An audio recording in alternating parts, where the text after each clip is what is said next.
છોટાઉદેપુર જિલ્લા કલેક્ટર ગાર્ગી જૈનની મોટી કાર્યવાહી. માત્ર 30 દિવસમાં ₹25 કરોડથી વધુનો દંડ ફટકારવામાં આવ્યો, જેને લઈને ખનીજ માફિયાઓમાં ફફડાટ ફેલાયો. ખનીજ સંપત્તિ માટે જાણીતા છોટાઉદેપુર જિલ્લામાં ગેરકાયદેસર ખનનની સામે જિલ્લા વહીવટી તંત્ર દ્વારા ચલાવવામાં આવેલી વિશેષ મુહિમે ખનીજ માફિયાઓમાં ફફડાટ મચાવી દીધો છે. જિલ્લા કલેક્ટર ગાર્ગી જૈનના માર્ગદર્શન હેઠળ છેલ્લા 30 દિવસ દરમિયાન હાથ ધરવામાં આવેલી સઘન કાર્યવાહીમાં 25 કરોડથી વધુનો દંડ ફટકારવામાં આવતા ગેરકાયદેસર ખનન પ્રવૃત્તિઓમાં સંકળાયેલા તમામ તત્વોમાં ચિંતા વ્યાપી છે. વર્ષ 2025-26 દરમિયાન કુલ 1417 કેસોમાં અંદાજે 18.24 કરોડની દંડકીય વસૂલાત કરવામાં આવી હતી. તેની સરખામણીએ કલેક્ટર ગાર્ગી જૈન દ્વારા શરૂ કરાયેલી વિશેષ ડ્રાઈવમાં માત્ર 30 દિવસ દરમિયાન 119 કેસોમાં જ 25 કરોડથી વધુનો દંડ ફટકારવામાં આવ્યો. આમ સમગ્ર વર્ષ દરમિયાન થયેલી વસૂલાત કરતાં પણ વધુ દંડકીય કાર્યવાહી માત્ર 1 મહિનામાં નોંધાઈ છે.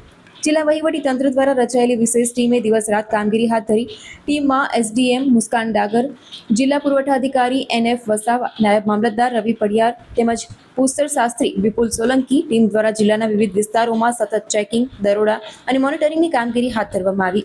ઉલ્લેખનીય છે કે અનેક વખત રાત્રિના સમયે ગેરકાયદેસર ખનન માહિતી મળતા જ કલેક્ટર ગાર્ગી જૈન પોતે સ્થળ ઉપર પહોંચી તપાસમાં જોડાયા હતા. નદી પટ વિસ્તારોમાં પણ અચાનક ચેકિંગ હાથ ધરી ગેરકાયદેસર ખનન કરતા તત્વો સામે કડક કાર્યવાહી કરવામાં આવી.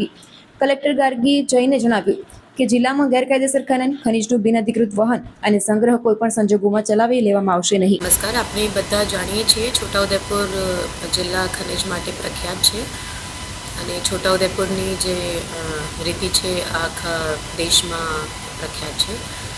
પણ આપણે જોઈએ તો છોટાઉદેપુર જિલ્લામાં અવૈધ તરીકે રેતીના ખનન અને એના વહેન થાય છે. એના માટે જિલ્લા વહીવટી તંત્ર આ નહીં થાય એના માટે કટિબદ્ધ છે અને અહીંયાથી ટીમ બનાવીને ડ્રાઈવ કરાવી હતી છેલ્લા 1 મહિનામાં. છેલ્લા 1 મહિનામાં આપણે જોવા જઈએ તો અરાઉન્ડ 119 કેસીસ ટોટલ થયા છે અને એમાં ટોટલ દંડની વસૂલાત 25.25 કરોડ થઈ છે.